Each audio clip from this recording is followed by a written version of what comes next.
ये पूरी family forest में हंटिंग के लिए जाती है। उनके पास तो मॉडर्न हथियार भी थे जिससे वो जानवरों का शिकार करेंगे, लेकिन बाद में रिवील होता है कि उस फॉरेस्ट में कुछ ऐसी एंशिएंट प्रजातियां मौजूद हैं जो उल्टा ब्लैक मैजिक का यूज करके इंसानों का ही शिकार करते हैं। इस एडवेंचरस कहानी की शुरुआत होती है माइक और शॉन नाम के दो भाई को दिखाते हुए। पीछे की तरफ माइक की वाइफ एलन बैठी हुई थी और उनका एक पालतू डॉग स्क्वाड भी होता है और वो सब मिलकर एक्चुअल में फ्लोरिडा के एक बहुत ही बड़े नेशनल पार्क में जा रहे होते हैं। वहाँ का फॉरेस्ट बहुत ज्यादा फेमस था अलग अलग टाइप की जानवरों के लिए। तो माइक यहाँ पर अपने डेली बिजी शेड्यूल से थोड़ा टाइम निकालकर अपनी फैमिली को देता है। रास्ते में तो शॉन अपने बड़े भाई को मोबाइल भी दिखाता है कि इसमें जीपीएस लोकेशन ट्रैक कर सकते हैं, पर माइक को यहाँ पूरी तरीके से एकदम नॉर्मल हंटिंग करनी थी। फिलहाल देखकर लग रहा था कि वो वहाँ पर जाकर बहुत एंजॉय करने वाले हैं, पर उन्हें नहीं अंदाजा कि एक अनजान खतरा उनका वेट कर रहा है। जैसे तैसे वो एक फ्यूल स्टेशन के पास पहुंचकर माइक अपनी जॉब की एक इम्पोर्टेंट कॉल अटेंड करने लगा। वहीं एलन और शॉन शॉप के अंदर जाकर कई सारी जरूरत की चीजें खरीदते हैं। हमें यहाँ पता चला कि एलन वॉशरूम में चली जाती है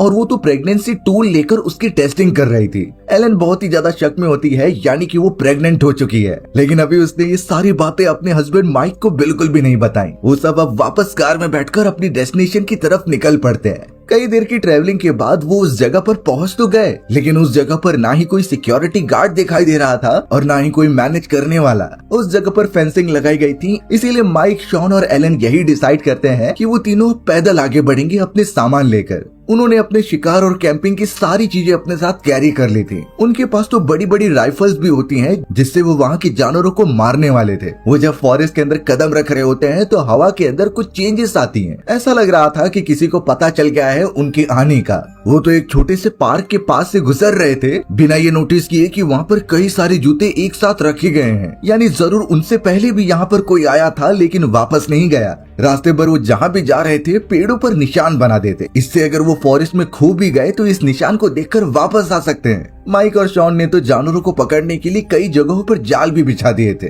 और अब वो सब वहाँ से ट्रेवल करते हुए एक वॉच टावर के पास पहुँच जाते हैं। वो छोटा सा वॉच टावर था जिसके ऊपर जाकर माइक एलन को कहता है कि तुम बंदूक से किसी जानवर पर निशाना लगाओ। अब एलन यहाँ ये सारी चीजें पहली बार कर रही थी। उसने बंदूक की मदद से एक हिरन को निशाना लगाने की कोशिश की, पर अब इस बात थी कि उसका निशाना चूक जाता है और हिरन भागने लगा। एलन डिसअपॉइंटेड हो जाती है, लेकिन फिर वो बंदूक उठाकर और पास से निशाना लगाने चली गई। थोड़ी देर तक ढूंढने के बाद जब उसे हिरन दिखाई दिया तो वो फिर से बंदूक तानती है, लेकिन इस बार पता नहीं कि वो ट्रिगर दबाने में झिझक रही थी। तभी अचानक पीछे से शॉन ने हिरन को शूट करके मार दिया। शॉन तो एलन को एक बात समझाता है कि तुम्हें अगर शिकारी पर रहम करनी है तो तुम्हारी जान को शायद खतरा हो जाएगा, इसीलिए किसी भी शिकार को कम मत समझो। वो अपनी जान बचाने के लिए कुछ भी कर सकता है। यहाँ उन लोगों ने अच्छी तरीके से कैंप भी बिछा लिया था।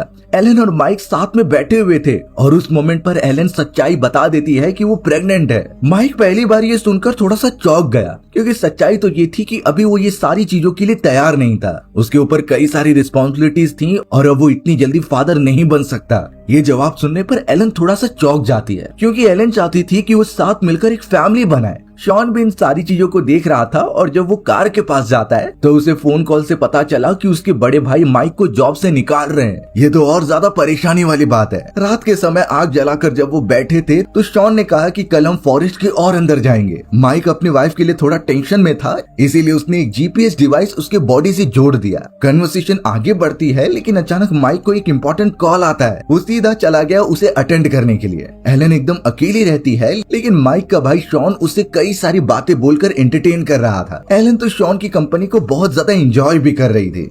माइक के वहां से जाने के बाद तो शॉन एलन से कई सारी बातें करता है अपने बचपन की, यानी वो दोनों एक दूसरे से काफी कंफर्टेबल थे और अपनी कंपनी को एंजॉय करते हैं। इनफैक्ट उन्होंने तो अपना favourite game truth and dare भी खेलना स्टार्ट कर दिया था। लेकिन कहीं न कहीं देखकर ऐसा लगता है कि एलन माइक से ज्यादा शॉन के साथ कंफर्टेबल है। शॉन उसे समझता भी है और कन्फ्रंट भी करता है। वहीं दूसरी तरफ लगातार माइक कॉल में बिजी था और अपने काम की बातें कर रहा था, लेकिन अचानक वहाँ नेटवर्क खराब होने की वजह से कुछ आवाजें नहीं आ रही थी। माइक हर जगह पर यही ट्राई करता है कि कॉल कनेक्ट हो जाए, लेकिन उस जगह पर डिस्टरबेंस बहुत ज्यादा था। अचानक पास ही वाली झाड़ी में से कुछ आवाजें आने लगी। माइक एक समय पर तो डर गया था, लेकिन जब वो थोड़ा पास गया तो पता चला कि वहाँ पर उनका डॉग स्कॉट मौजूद है। स्कॉट पता नहीं क्यों बड़े अजीब तरीके से भौंकता जा रहा था। माइक ने तो जैसे तैसे उसे शांत कराया और अपने डॉग से बिना डरे उसके साथ फोटो लेने लगा। उसने जब फोटो क्लिक की तो पता चला कि पीछे की तरफ कोई खड़ा हुआ है, लेकिन ये चीजें माइक ने नोटिस ही नहीं की। फोटो में जो कोई भी था इतना डरावना लग रहा होता है कि कोई भी अगर सामने से देख ले तो उसकी जान चली जाए। माइक जब एलन और शॉन के पास वापस आता है तो वो दोनों थोड़ा मायूस हो गए थे, क्योंकि उतने समय तक वो काफी एंजॉय कर रहे होते हैं। यहाँ एलन ने तो साफ कह दिया कि कल वो शिकार पर नहीं जाएगी, बल्कि इसी टेंट में रहकर आराम करेगी, क्योंकि शिकार करना उसे नहीं आता। माइक भी एलन की बातों को समझता है और वो सीधा टेंट के अंदर सोने चले गए थे। शॉन ही एक अकेला था जो बाहर सो रहा था। कई घंटों तक आराम करने के बाद जब एलन सुबह होने पर अपनी आंखें खोलती है तो उसके फॉरहेड पर क्रॉस सिंबल बनाया गया था। वो धीरे धीरे उठती है और माइक को भी उठाती है, पर तब जाकर पता चला कि उनके सारे सामान इवन टेंट भी गायब हो चुका है। इनफैक्ट वहाँ पर तो शॉन भी नहीं है। दोनों ही अब एकदम घबरा कर आसपास देखने लगी कि आखिर वो कहाँ चला गया। माइक के भी फॉरहेड पर वही क्रॉस सिंबल बनाया गया था और उसे तो यही लग रहा होता है कि ये उसके भाई शॉन की कोई शरारत है। वो हमारे साथ प्रैंक करना चाहता है हमें डराने के लिए। लेकिन अचानक साइड में शॉन खड़ा हुआ होता है और उसके भी फॉरहेड पर सिंबल था। शॉन ने तो बताया कि कोई अजीब से लोग यहाँ पर आए थे जो हमारे सामान लेकर चले गए। उनका स्कॉट नाम का डॉग भी गायब हो चुका है। पर माइक अभी भी इन चीजों को मजाक में ले रहा था कि उसका भाई उनके साथ प्रैंक कर रहा है। लेकिन जब एलन शॉन की तरफ देखती है तो उसके ऊपर सीरियसनेस दिखाई दे रही थी, यानी शॉन उन अनजान लोगों के बारे में सच कह रहा है जो यहाँ पर आए थे। अब यहाँ उन तीनों के पास कोई रास्ता नहीं था, क्योंकि उनके सारे सर्वाइवल के सामान चोरी हो चुके थे। उन्हें अब आगे बढ़ना है फॉरेस्ट में अपनी कार की तरफ, ताकि वो यहाँ से निकल सके।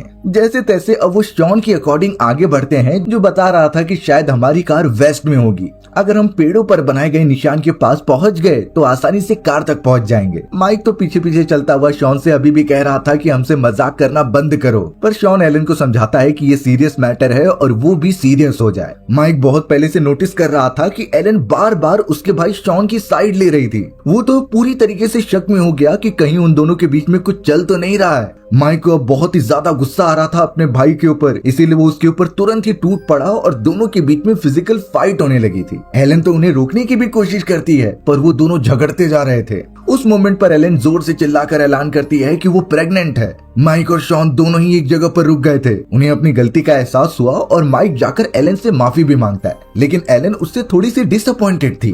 पहली बार से जब उसने बताया तो माइक इसके लिए रेडी नहीं था और अब वो अपने ही भाई पर शक कर रहा है। ये सारी चीजें कहने के बाद माइक को रियलाइज होता है कि उसने कितनी बड़ी गलती की है। वो तो एलन से माफी मांगता है और कहता है कि वो बच्चे के लिए तैयार है, यानी वो मिलकर अपनी एक हैप्पी फैमिली बना सकते हैं। अब लगातार आगे बढ़ते हुए वो उन्हीं सिंबल्स के पास पहुंच जाते हैं जो उन्होंने पेड़ों पर बनाए थे। माइक और एलन को लग रहा था कि अब वो आसानी से पहुंच जाएंगे, लेकिन शॉकिंग बात तो ये हुई कि वहाँ पर हर तरफ पेड़ों के ऊपर उसी तरीके के सिंबल किसी और ने बनाए होते हैं। इससे वो एकदम कंफ्यूज हो गए और समझ नहीं पा रहे थे कि असली डायरेक्शन कौन सी है। इसका मतलब है कि यहाँ पर और भी कोई मौजूद है जो उनके साथ ये ट्रिक कर रहा है। दूसरी तरफ शॉन अपने पालतू कुत्ते को ढूंढते हुए और अंदर चला गया था। वो लगातार अपने कुत्ते को आवाज देता है और अब झाड़ियों में से उसके कुत्ते की भौंकने की आवाज आने लगी। तुरंत ही शॉन भागते हुए अपने कुत्ते का पीछा करता है, पर अफसोस वहाँ पर खाली जगह के अलावा कुछ भी नहीं होता। कई जगहों पर ढूंढने के बाद भी जब कुछ नहीं मिलता तो वो एक खाली जगह पर आता है और उसके ऊपर किसी ने बॉल फेंक कर मारा। ये उसके डॉग का ही बॉल होता है और शॉन समझ गया था कि जरूर यहाँ पर कोई और मौजूद है। वो तो जोर जोर से चिल्लाकर उन्हें सामने आने के लिए कह रहा था, और अचानक शॉन के ऊपर कुछ ब्लड के ड्रॉप गिरते हैं और जैसे ही वो ऊपर देखता है तो वहाँ उसका पालतू डॉग मरा हुआ लटकाया गया था। शॉन अपने डॉग से बहुत प्यार करता था और ये देखकर तो वो काफी गुस्सा हो जाता है। वो जोर जोर से चिल्लाकर बहरूपियों को सामने आने के लिए कह रहा था और उसी वक्त एक गन शॉट की आवाज आई जो शॉन के ऊपर लगने वाली थी, पर लकीली वो गोली एक पेड़ पर लग जाती है और शॉन अपने आप को बचाने के लिए एक पेड़ के पीछे छुप जाता है। शॉन ने नोटिस किया कि उस छोटे से वॉच टावर के अंदर से ही कोई तो है जो उस पर शूट कर रहा है, इसलिए उसने जैसे तैसे एक लकड़ी ली और उसे नुकीला करने लगा। धीरे धीरे वो वॉच टावर के पास बढ़ता है, झाड़ियों के अंदर से छुपकर। वो जब ऊपर देखता है तो पता चला एक ही आदमी वहाँ पर मौजूद है, तो इसलिए वो बिना झिझक के धीरे धीरे ऊपर चढ़ता है सीढ़ियों के और उस नुकीली लकड़ी से उसके पैर पर हमला कर देता है। वो जो कोई भी था उसने मास्क पहने थे और अजीब तरीके के कॉस्ट्यूम होते हैं। शॉन ने जल्द से जल्द उसकी गन उठाई और सीधा उसके चेहरे पर हमला करने लगा। वो अनजान सा आदमी वहीं पर बेहोश हो जाता है। शॉन तो अब उस गन को फायर करके दिख रहा था कि उसमें गोलियां नहीं है, इसीलिए वो साइड में चला गया गोलियां भरने के लिए। उसी वक्त पता चला कि वो अजीब सा आदमी जो बेहोश हो चुका था वो उठ गया होता है और वो बहुत ही गुस्से में शॉन की तरफ देख रहा था। शॉन जैसे ही मुड़ा तभी उस आदमी ने नुकीला हथियार निकाला और उसके बॉडी पर बहुत जोर से मार दिया। वो तो उसे उतनी ऊंचाई से नीचे गिरा देता है। शॉन बेचारा इतना घायल हो चुका था कि वो सांस भी नहीं ले पाता और एट द एंड उसकी जान चली जाती है। वो अजीब सा एंशिएंट हंटर तो उसकी वीडियो निकाल रहा था मरते दौरान, यानी कि वो बहुत ही ज्यादा खतरनाक है जो शायद मर भी नहीं सकते। दूसरी तरफ माइक और एलन भी आगे बढ़ते रहते हैं कोई बाहर निकलने का रास्ता ढूंढने के लिए। एलन इन चीजों में थक गई थी इसीलिए थोड़ा बैठकर आराम करती है और इसी बीच वो दोनों बात करते रहते हैं अपने होने वाले बच्चे के नाम का। माइक भी पूरी तरीके से एक्सेप्ट कर चुका था कि वो आगे चल के अपनी फैमिली बनाएंगे, यानी अब उसे कोई प्रॉब्लम नहीं है एलन की प्रेगनेंसी से। एलन भी इस बात से थोड़ा सा खुश होती है लेकिन अब उसे प्यास लगने लगी थी। माइक जब आसपास नजर घुमाता है तो उसे पेड़ पर लगी हुई कई सारी पानी की बोतल्स दिखाई दी। वो एक साथ बांध कर रखी गई थी, इसलिए माइक वो पानी की बोतल लेने चला गया। वो थोड़ी ऊपर थी इसीलिए वो जंप लेकर एक बोतल निकाल लेता है और एलन के पास आता है ताकि वो उसे दे दे, पर माइक ध्यान नहीं देता और उसका पैर जानवरों को पकड़ने वाले एक जाल में फंस जाता है। एक्चुअल में माइक ने ही वो जाल लगाया था बाकी जानवरों को पकड़ने के लिए, लेकिन अब वो खुद उसी में फंस गया है और उसका पैर काफी इंजर्ड हो चुका है। एलन अब जैसे तैसे माइक की मदद करती है उस छोटे जाल को निकालने के लिए। भले ही उसका साइज छोटा था और वो निकल जाता, लेकिन जितना डैमेज उसके पैर पर हुआ होता है काफी ब्लीडिंग होना शुरू हो गई थी। माइक ठीक से चल भी नहीं पा रहा था तो एलन उसे सहारा देकर एक सेफ जगह पर लेकर जाती है। उन्हें समझता ही नहीं कि आखिर वो वाटर बॉटल ऊपर किसने रखी, कहीं ये इंसानों को चारा बनाने का काम तो नहीं चल रहा है। जैसे तैसे वो दोनों ट्रेवल करते हुए एक फॉरेस्ट रेंजर के स्टेशन में पहुंचे। वहाँ पर जोर से आवाज देने पर भी कोई रिस्पॉन्स नहीं कर रहा था तो दोनों अंदर चले जाते हैं। पता चला कि उस जगह पर कोई है ही नहीं। माइक के पैर में लगे हुए चोट और भी ज्यादा बढ़ते जा रहे थे और वो जोर से चिल्लाता है। एलन को वहाँ कुछ भी मिल रहा था वो उसे माइक के पैरों पर बांधती है। पर अगर ऐसी खतरनाक सिचुएशन में कभी हम फंस जाएं जहां फॉरेस्ट में हमारे बॉडी पर कहीं भी चोट लगी हो और उसका खून बहना रुक ही नहीं रहा है, तो आखिर उस समय ऐसा क्या करे जिससे खून बहना बंद हो जाए और आप आगे बढ़ सकते हो वहां से निकलने के लिए। पहली चीज तो हमें फॉरेस्ट में नंगे पैर घूमना ही नहीं चाहिए। सबसे बड़ी गलती थी ये माइक की। अगर कुछ पहनने के लिए ना हो तो पैरों को कवर करने के लिए लकड़ी का टुकड़ा लेकर उससे बांध देना चाहिए। एटलीस्ट इससे हमारा पैर एकदम सुरक्षित रहेगा। बात रही बहते हुए खून को रोकने की, तो फॉरेस्ट में पाए जाने वाले कई ऐसे पेड़ पौधे हैं जिससे कि वो एक हर्बल मेडिसिन का काम करते हैं। जैसे कि अगर नीम के पत्तों को अप्लाई करें तो वो एक एंटीबायोटिक का काम करती है जो बहुत सारे जर्म्स को मार देती थी और खून को रोकती थी। हमें उन नीम के पत्तियों को अच्छी तरीके से पीसकर घाव पर लगा देना है और फिर पट्टी कर देनी है। दूसरी चीज आती है एलोवेरा। हम उसे काट कर उसके अंदर से जो जेल निकलता है वो भी अप्लाई कर सकते हैं। ये सारी चीजें हानिकारक बिल्कुल नहीं होती, जो हमारी चोटों को अच्छी तरीके से कवर करती हैं और खून को रोकती हैं। एलन जैसे तैसे माइक की देखरेख कर रही थी, पर अब उन्हें वहाँ से निकलना भी था। सामने की तरफ फॉरेस्ट का एक बड़ा सा मैप था, तो एलन वहाँ से एक रास्ते को अच्छी तरीके से अपने हाथ पर ड्रॉ कर लेती है, यानी वो इसी की मदद से यहाँ से बाहर निकलेगी। पर माइक ने जैसे नोटिस किया कि ये तो उसी रास्ते से जाता है जहाँ से वो अभी आए थे और उन्होंने पेड़ों पर निशान बनाए होते हैं, वहाँ पर जरूर उसे कुछ खतरा महसूस हो रहा था। इसीलिए माइक ने एलन से कहा कि तुम्हें पहाड़ी वाले रास्ते से जाना चाहिए, जरूर वो एकदम सुरक्षित होगा और वहाँ से जल्दी पहुँच जाएंगे। एलन को फिलहाल इन चीजों में कुछ समझ नहीं रहा था और माइक उससे कहता है कि तुम सबसे पहले जाओ और मदद लेकर आओ, क्योंकि घायल अवस्था में माइक ठीक से चल नहीं पाएगा और उसके लिए परेशानी बन सकता था। उन्हें रेंजर स्टेशन से कुछ रेडियो डिवाइसेस मिले थे जो वो दोनों एक दूसरे के पास रख लेते हैं, पर अचानक एक मोबाइल फोन बाहर की तरफ से बजता है। पता चला कि उस जगह पर कोई परेशानी दिखाई दे रही है जो उनके पास ही बढ़ रही थी। माइक और एलन काफी डर कर एक कोने में जाकर छुप जाते हैं। उन्हें समझ नहीं रहा था कि ये कौन है। अगर शॉन प्रेजेंट होता तो वो आवाज जरूर देता।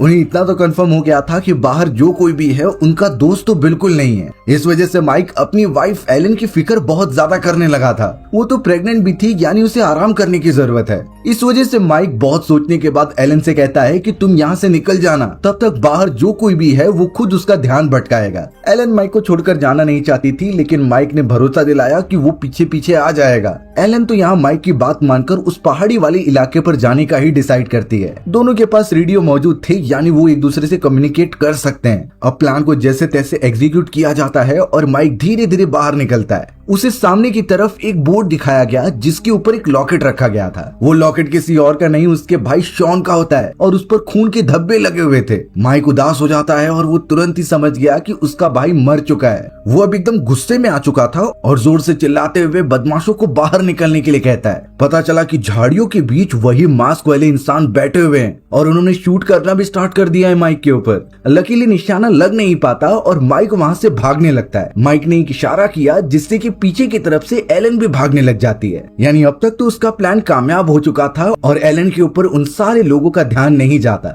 माइक के ऊपर गोलियां चलती जा रही थी और उसके पैर में वैसे ही चोट लगी थी, पर फिर भी वो अपनी पूरी कोशिश करते हुए आगे बढ़ता रहता है। थोड़ी देर के अंदर उसे छोटे छोटे कंपार्टमेंट दिखाए गए जो कि पब्लिक टॉयलेट होते हैं। अब माइक खुद को बचाने के लिए सबसे पहले एक कैबिनेट के अंदर घुस जाता है। उस कैबिनेट से बहुत ही ज्यादा दुर्गंध आ रही थी, लेकिन फिर भी वो उसी जगह रुककर आसपास नोटिस करने लगा। माइक तो यही प्रे कर रहा होता है कि उन अनजान लोगों की नजर उस पर ना पड़े, क्योंकि उनके पास गन के साथ साथ और कई हथियार हो सकते हैं। पर अचानक वही मास्क वाला इंसान आकर नुकीला चाकू मारने लगता है कंपार्टमेंट में। माइक तो बाल बाल बच रहा था उन हमलों से। कैसे भी करके वो साइड हट जाता है और उसे एक आयरन रॉड मिल जाती है। वो अब उस मास्क मैन को चकमा देना चाहता था, इसीलिए सबसे पहले वो जोर से चिल्लाता है। यानी वो ऐसा प्रतीत करा रहा था कि उसे चोट लग चुकी है, और तभी वो ऊपर की तरफ जंप मार के नीचे कूद जाता है। तुरंत ही माइक दूसरी तरफ जाकर उस मास्क वाले आदमी को मारने लगा। वो तो उसे टॉयलेट में बंद कर देता है और दोनों में काफी छीना झपटी होने लगी थी। माइक अपनी पूरी कोशिश कर रहा था और उसने मास्क मैन का सर पकड़ा और जोर से मारने लगा। मास्क मैन तो वहीं पर बेहोश हो जाता है, जिससे माइक एकदम फ्री हो गया था कि वो कहीं भी जा सकता है। लेकिन माइक एकदम अनजान कि ऊपर की तरफ एक और मास्क मैन है जो उसका साथी था। उसने गन उसके ऊपर पॉइंट की होती है और माइक जैसे ही पीछे मुड़ता है तो गन शॉट की जोर से आवाज आई। यानी कि शॉन के साथ माइक का भी अब काम तमाम हो चुका है। वहाँ अब हमें पहाड़ी वाले इलाकों में एलन दिखाई गई जो पर्वत के ऊपर चढ़ते जा रही थी। उसे माउंटेन क्लाइंबिंग का बिल्कुल भी नॉलेज नहीं होता,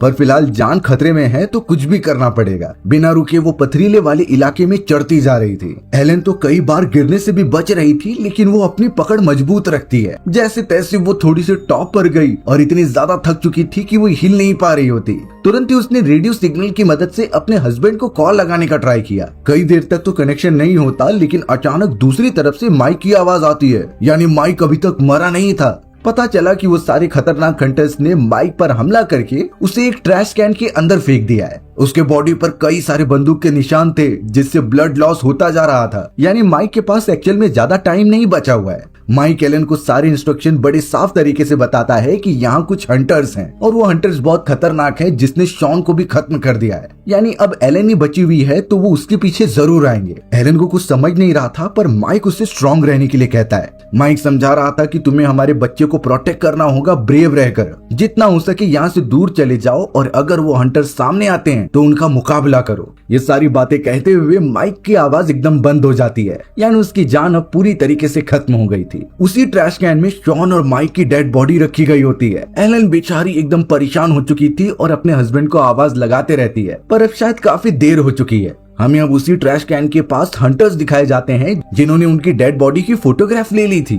और अब वो अपने बाइसिकल पर बैठकर निकल पड़ते हैं एलन को ढूंढने के लिए। यानी उनका एक्चुअल में एक ग्रुप है जो इतने सारे बुरे काम करते हैं, लेकिन इसके पीछे का रीजन तो एकदम खौफनाक था। एलन कई देर तक उस पहाड़ी की चोटी पर होती है और फिर वो देख पा रही थी उन हंटर्स को जो बाइसिकल पर बैठकर उसकी तरफ आ रहे थे। एक्चुअल में जो जीपीएस डिवाइस एलन के बॉडी पर लगा हुआ था, उसी को ट्रेस करते हुए सारे हंटर्स उसके पास आ रहे थे। तुरंत ही एलन को जब पता चला तो उसने जीपीएस डिवाइस निकाल कर फेंक दिया, और अब जहां रास्ता मिल रहा था वो उस तरफ भागने लगी। हंटर्स भी हाथ धोकर उसके पीछे लग जाते हैं। एलन बिल्कुल ध्यान नहीं दे रही थी और उसका पैर एक पत्थर से टकराया। सीधा वो वहां से नीचे की तरफ गिरने लग जाती है। एंड में आने के बाद उसके सर पर चोट लग गई थी और वो बेहोश होने लगी। कुछ मोमेंट बाद जब वो सारे हंटर्स उस जगह पर आते हैं उसे ढूंढने के लिए, तो लकीली वहां उन्हें एलन नहीं मिलती। वो नीचे की तरफ भी ढूंढते हैं, लेकिन एलन का कुछ नामो निशान ही नहीं था। उस जगह पर एक बड़ा टनल होता है जिसमें गंदा पानी था। हंटर्स उसमें भी चेक कर रहे थे, लेकिन उन्हें कुछ नहीं मिला। कई देर तक ट्राई करने पर वो वहां से निकल जाते हैं। आखिरकार हमें पता चला कि एलन उसी कैनल के अंदर छुपी हुई थी, अपने आप को कैमोफ्लेज करके। उसने अपने बॉडी पर पूरी तरीके से गंदा पानी लगा लिया था। यही रीजन होता है कि हंटर्स ने उसे देखा ही नहीं। एलन इस समय बहुत थक चुकी थी, उसका लेबर पेन और भी ज्यादा बढ़ चुका था, पर फिर भी वो उस कैनल के दूसरी तरफ जाती है। वहां से इतनी गंदी सुगंध आ रही थी जो सरवाइव करने लायक नहीं होती, पर एलन को बार बार अपने हस्बैंड की बात याद आती है कि उससे ब्रेव रहना है। ट्रेवल करते हुए जब वो दूसरे एंड पर पहुंची तो उसे सामने की तरफ अपनी कार दिखाई देती है। इस बात से उसे थोड़ा अच्छा लगा और वो तुरंत ही जाकर उसका शीशा तोड़ देती है ताकि वो अंदर जाकर यहाँ कार की मदद से निकल सके। एलन ने तो कार की वायर निकालकर उसे स्टार्ट करने का ट्राई किया, पर वो चालू होने का नाम ही नहीं ले रही थी। बहुत कोशिश करने के बाद जब वो इंजन देखती है तो वहाँ की बैटरी ही गायब थी। उस जगह पर निशान बना हुआ था, यानी ये काम उन हंटर्स का ही हो सकता है। अब एलन के पास तो कोई और रास्ता ही नहीं है भागने का। उस मोमेंट पर वो अपने और अपने हस्बैंड की शादी की फोटोज देख रही थी और तब जाकर वो डिसाइड करती है कि वो अब और नहीं भागेगी। वो अपने हस्बैंड और उसके भाई के मरने का बदला जरूर लेगी उन हंटर से। एलन के चेहरे पर एक अलग ही कॉन्फिडेंस दिखाई दे रहा था और उसने सबसे पहले अपना चेहरा साफ किया और अपने घाव को स्टिच किया। वो तब जाकर अपनी कार में रखी गई कई सारी इक्विपमेंट्स लेती है और एक बदले की भावना के साथ फॉरेस्ट में चली जाती है। यानी अब उल्टा होने वाला था, एलन अब उन हंटर्स का ही शिकार करेगी। अब हमें उन्हीं सारे हंटर्स को दिखाया गया जो कि एक्चुअल में टीनेजर्स बच्चे थे। उनकी मेंटल कंडीशन पूरी तरीके से एकदम बदल चुकी थी। वो पहले तो किलिंग गेम खेलते और फिर उसे रियल लाइफ में अप्लाई करते। ऐसा लग रहा था कि उन्हें लोगों को मारने में काफी मजा आ रहा है। उनमें से एक लड़का तो बोलता है कि अभी वो लेडी बची हुई है जिसे खत्म करना है। वहीं दूसरा टीनेजर को मैसेज आ रहे थे कि उन्हें वापस लौटना पड़ेगा घर पर। यानी उनके बीच में नॉर्मल डिस्कशन से छोड़कर सारी चीजें चल रही थी कि कैसे दूसरों को टॉर्चर करना है। लेकिन फिलहाल उन लोगों को बिल्कुल नहीं पता कि अब उनके साथ क्या होने जा रहा था। तुरंत ही फॉरेस्ट में से कई सारे धुएं निकलने लगते हैं जो एक्चुअल में एलन ने किए थे चोरी चुपके से। वो तीनों हंटर समझ गए थे कि ये वो लेडी ही है, इसीलिए वो अपना हथियार लेकर अलग अलग हो जाते हैं उसे पकड़ने के लिए। एलन ने एक हंटर का ध्यान भटकाने के लिए दूसरी तरफ पत्थर फेंका जिससे वो हंटर वहां देखने लगता है और तब जाकर एलन ने उस पर हमला कर दिया। एलन ने तो पहले वाले हंटर को इतना ज्यादा मारा कि वो बेहोश हो गया, पर जैसे ही वो उसे जान से खत्म करने के लिए जाती है तो एलन रुक गई, क्योंकि वो एक किलर नहीं है बल्कि उसके अंदर इंसानियत जिंदा है। वो अब उसे लेकर दूसरे हंटर्स को पकड़ने के लिए चली जाती है। अब उनमें से एक और हंटर जब घर के पास आता है अपने साथियों को कांटेक्ट करते हुए तो उसे कोई रिप्लाई तो नहीं मिलता, लेकिन अपने एक साथी का मास्क लगा हुआ दिखाई देता है। वो जैसे तैसे अब घर के अंदर गया उसे ढूंढने के लिए, पर उसके दूसरे साथी का कोई नामो निशान ही नहीं मिल रहा था। तब जाकर पता चला कि अंधेरे में एलन छुपी हुई है गन लेकर। एलन ने तो उसके ऊपर गन पॉइंट कर दी और कहने लगी कि तुम सब अपना खेल बंद कर दो। ये वो हंटर था जिसे अस्थमा की प्रॉब्लम होती है। शुरुआत में तो वो एकदम नॉर्मल था, लेकिन फिर उसने अपने अस्थमा के पंप की मदद से एलन के ऊपर मार दिया। एलन नीचे गिर जाती है लेकिन अपना संतुलन बनाए रखती है। उसने जैसे तैसे गन उठाई और उस भागते हुए हंटर के ऊपर शूट कर दिया। यानी एक और हंटर उसके हाथों से मारा जा चुका है। अब बाकी है सिर्फ आखिरी, जो शायद सबसे ज्यादा खतरनाक है। उसे पकड़ने के लिए एलन ने एक ट्रैप बनाया और उसके साथियों द्वारा बताए गए जीपीएस लोकेशन पर आने के लिए कहा। झाड़ियों के अंदर वो हंटर धीरे धीरे आगे बढ़ रहा था उस लोकेशन पर। उसे नहीं पता कि ये सब पूरा प्लान एलन का है। वो आखिरी हंटर जब यहाँ से वहाँ घूमता रहता है तो उसे अपने साथियों के मास्क दिखाई दे रहे थे। वो तो इससे और भी ज्यादा गुस्सा हो गया। तब जाकर पता चला कि एलन कहीं और नहीं बल्कि पेड़ के ऊपर छुपी हुई है और उसने एक वायर की मदद से उस आखिरी बचे हुए हंटर का गला दबाना स्टार्ट किया। कई देर तक तो वो उससे पकड़ी रहती है, लेकिन फिर बाद में नीचे गिर जाती है। दोनों के बीच इस समय काफी छीनातानी हो रही थी, लेकिन वो आखिरी हंटर तेज होने के कारण उसने एलन को मारकर बेहोश कर दिया और शायद अब एलन की जान खतरे में है। उस हंटर ने तो अपने बाइसिकल पर एलन को बांध दिया और उसे घसीटते हुए आगे लेकर जाने लगा। एलन के बॉडी पर कई सारी चोट लग गई थी। बाद में वो हंटर एलन को टेबल पर बांध करके रख देता है और अपने साथियों के बारे में पूछ रहा था कि वो कहाँ पर गए, लेकिन एलन कुछ जवाब नहीं देती। हंटर ने एक चाकू निकाल लिया ताकि वो उसे मार दे, पर तभी एक कॉल आता है जो उस हंटर की मदर का था। उसे अटेंड करके वो मॉम से बात करने लगा और उसकी मदर उसे घर पर बुला रही थी क्योंकि उसके स्कूल जाने का टाइम जो हो चुका था। उसकी मॉम को पता ही नहीं कि उसका बेटा यहाँ कितने गंदे काम कर रहा है। वहीं इन सारी चीजों के बीच एलन को थोड़ा मौका मिल जाता है और वो उस वायर को काटने लगी। धीरे धीरे अब वो आजाद होने लग जाती है। हंटर का कॉल जैसे ही खत्म हुआ तो वो नोटिस करता है कि एलन गायब है, यानी वो यहाँ से कहीं दूर भाग चुकी है। पता चला कि एलन एक पार्क वाले एरिया के अंदर जाकर छुपी है जो ज्यादा बड़ा नहीं है। जैसे तैसे वो कई सारे छोटे टनल के अंदर तो बढ़ रही थी, लेकिन उसी वक्त वो हंटर वहाँ पर आकर उसका गला दबाता है। उसने फिर उसे सर पर मारा और एलन गिर गई। पर इस बार शायद हंटर उसे छोड़ने नहीं वाला। वो तो उसका गला अच्छी तरीके से दबाने लगता है ताकि वो मर जाए। एलन कई देर तक कोशिश करती है लेकिन वो उसे छुड़ा नहीं पाती, इसीलिए उसने मरने का नाटक किया और साइड में रखे गए ग्लास के टुकड़े को उठाने की कोशिश की। एलन ने बिना देरी किए अब उस हंटर के गले पर वही ग्लास मार दिया। हंटर बेचारा अब कुछ सह नहीं पाता और नीचे गिरकर मर जाता है। लेकिन इस समय एलन के चेहरे पर बिल्कुल भी रिग्रेट नहीं था। उसे बदला लेना था और उसने ले ही लिया अपने हस्बैंड का। वो तो उस हंटर से मोबाइल फोन निकालती है और साइड में बैठकर सब कुछ देखने लगी कि कैसे वो लोग जिन्हें भी मारते थे उनकी फोटो फोटोज और वीडियोस निकाल लेते हैं। उसमें वो अपने हस्बैंड और ब्रदर इन लॉ की डेड बॉडी भी देख रही थी, लेकिन ये सब एक सबूत के तौर पर अपने पास रख लेती है। कुछ ही देर के अंदर एलन एक बाइसिकल उठाती है और शहर की तरफ बढ़ती है। उसके चेहरे से मानो खुशी एकदम चली ही गई थी, लेकिन उसने डिसाइड किया कि वो अपने बच्चे को अच्छी तरीके से पालेगी। हमारी भी कहानी इसी तरीके से यहीं खत्म हो जाती है। सो व्यूअर्स, अगर आपको मेरा नरेशन 1% भी अच्छा लगा होगा ना, तो वीडियो को लाइक एंड चैनल को सब्सक्राइब जरूर कर देना। मिलते हैं इसी तरीके की मजेदार वीडियोस में, तब तक के लिए बाय बाय।